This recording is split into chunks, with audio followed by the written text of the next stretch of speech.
Joining us for more perspective on all of today's developments is Gerard Filitti, Senior Counsel at the Lawfare Project, an international nonprofit legal think tank and litigation fund.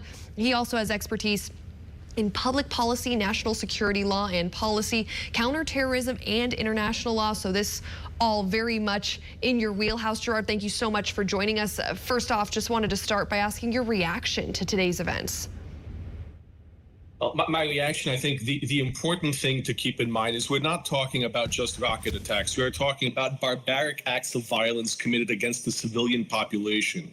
If you look at videos online, which many people are reluctant to show on the media, you're seeing images of men, women, and children butchered in their homes on the street, taken hostage, toddlers taken to Gaza by terrorists. This is unprecedented in Israeli history. This is unprecedented in any history. This is literally a war crime. This is something that the International Criminal Court, when Russia did this in Ukraine, issued an arrest warrant for Vladimir Putin. This is the nature of this attack. We're not talking about the so-called usual rocket attacks. We're talking about a barbaric war crime committed against civilians.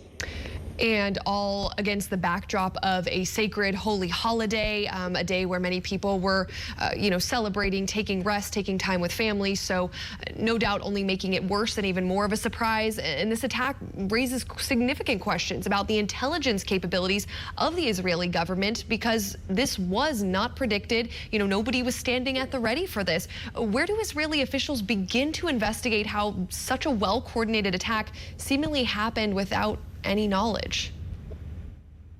Well, I think that once the situation is stabilized, and it may well take some time, because they're over right now, according to Hamas itself, there are over 160 Israeli hostages in Gaza. So until these civilians are returned to their homes, there really can be no resolution. But I think we will see a committee of inquiry, much as we did in 1973 after the Yom Kippur War, to examine the failures of intelligence to predict this and the failure to have an adequate response at the ready.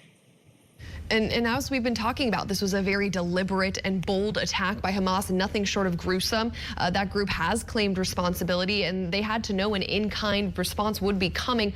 Are we on the precipice of a full-scale invasion?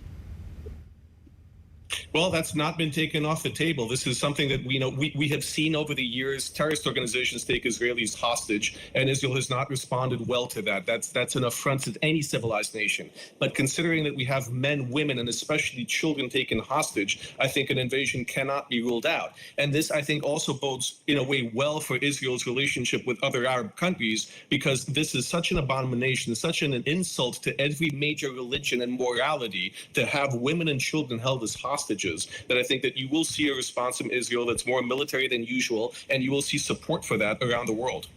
One thing for certain, seemingly no way out here and a very difficult path forward. As far as the United States goes, how does the U.S. get involved, whether it's directly or indirectly, in this conflict? How do you see that happening? I think the U.S. government has a lot to do with the foreign affairs. I think that emphasizing the need for every government in the world to put Hamas and other terrorist groups on terror watch lists, on sanctions lists, to cut funding, to disallow travel and propaganda services for these organizations, I think that will play a huge role. The U.S. will use its influence in the Middle East and around the world to put pressure on the Palestinian authorities to return those hostages. That's the role that the Americans can play best right now. And eventually we will see legislation. I think we will see a return to more sanctions against Palestinian terrorist entities because of this war. Gerard Filitti, Senior Counsel at the Lawfare Project, thank you so much for your insight on this, and we will keep following it as it unfolds. Stay with Scripps News for a